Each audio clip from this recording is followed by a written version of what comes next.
تحریر و پیشکش نمیرہ ظفر، ترجمہ AI، آواز ظفر جمیل۔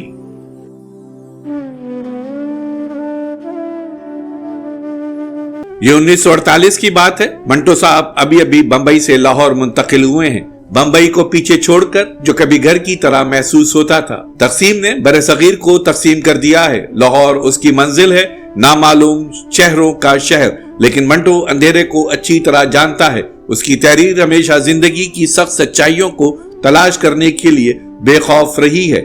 منٹو صاحب اپنی میز پر بیٹھے ہوئے ہیں، ان کی انگلیوں کے درمیان سگریٹ ان کے سامنے خالی صفحے کو گھور رہا ہے۔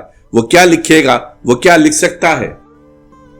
ہاتھ چھوڑنے والے کی اپنی اذیت ہے اور ہاتھ چھڑانے والے کی اپنی کہانی ہے، لیکن اس عمل میں محبت یتیم ہو جاتی ہے۔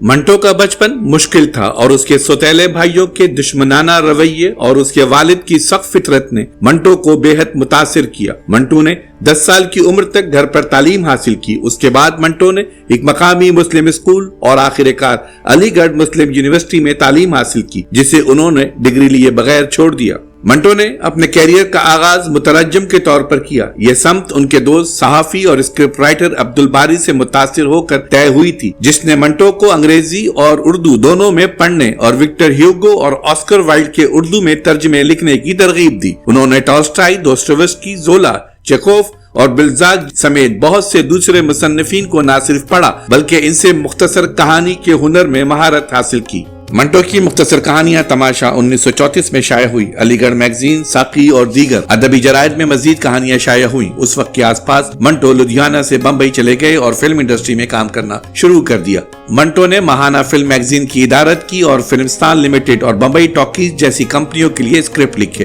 1941 سے 1942 تک انہوں نے فیچرز اور ڈراموں کے مصنف کے طور پر آل انڈیا ریڈیو کے لیے بھی کام کیا۔ اس عرصے کے دوران انہوں نے مختصر کہانیوں کے کئی کامیاب مجموعے شائع کیے، جن میں منٹو کے افسانے 1940، دھواں 1941 اور افسانے اور ڈرامے 1943 شامل ہیں۔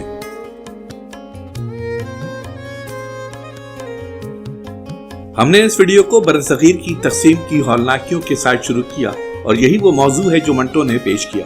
منٹو صاحب میری رائے میں ایک ایسے افسانہ نگار ہیں جن کے بارے میں عوامی رائے منقسم ہے۔ برصغیر کی تقسیم پر افسانے کے موضوع اور ان کی بہت سی یادگار کہانیاں اس واقعے کی ہولناکیوں کے گرد بنی ہوئی ہیں۔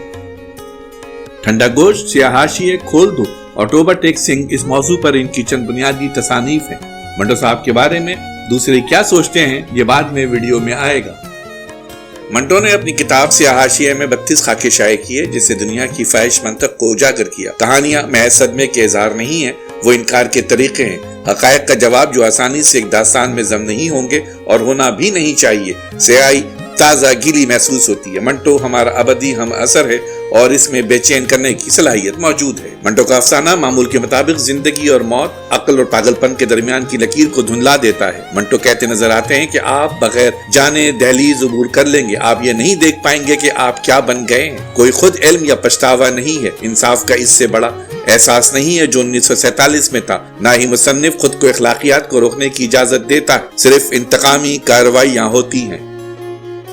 اور یہ بھی ممکن ہے کہ سعادت حسن مر جائے لیکن منٹو زندہ رہے۔ سعادت حسن منٹو کے یہ الفاظ برسوں کے دوران سچ ثابت ہوئے ہیں۔ 2025 میں سب سے متنازع مصنفین میں سے ایک کی 70ویں برسی منائی جائے گی۔ منٹو کی جرأت مندانہ اور دیانتدار کہانی نے بہت سے سماجی اصولوں اور نظریات کو چیلنج کیا اور لوگوں کے ان مفروضوں کو توڑ دیا جو قابل قبول تھے۔ وہ مشکل اور متنازع موضوعات سے آمنے سامنے نمٹنے کے لیے خطرناک راستے پر چلے۔ اپنی پوری زندگی منٹو زندگی کی تلخ حقیقت کو پیش کرنے کے لیے سچے رہے۔ شراب نوشی کے ساتھ منٹو کی جدوجہد، جسے اکثر ایک بڑی خامی کے طور پر دیکھا جاتا ہے، اس طرح کی ایمانداری کے ساتھ زندگی کی سخت سچائیوں کو پکڑنے کی اس صلاحیت کے پیچھے محرک قوت ہو سکتی ہے۔ اپنے دور کے بہت سے مصنفین کے برعکس جنہوں نے رومانوی یا حد سے زیادہ فینسی تھیمز پر توجہ مرکوز کی، منٹو کے کام نے قارئین کو حقیقی دنیا سے روشناس کیا، یہاں تک کہ جب منٹو بے چین تھا۔ اس میں کوئی شک نہیں کہ منٹو سب سے زیادہ معزز مصنفین میں سے ایک ہیں جو معاشرے کی اپنی تیز غیر متزلزل تصویر کشی، خاص طور پر اس کی پدرانہ خامیوں کے لیے جانے جاتے ہیں۔ ان کا ماننا تھا کہ خواتین بھی مردوں کی طرح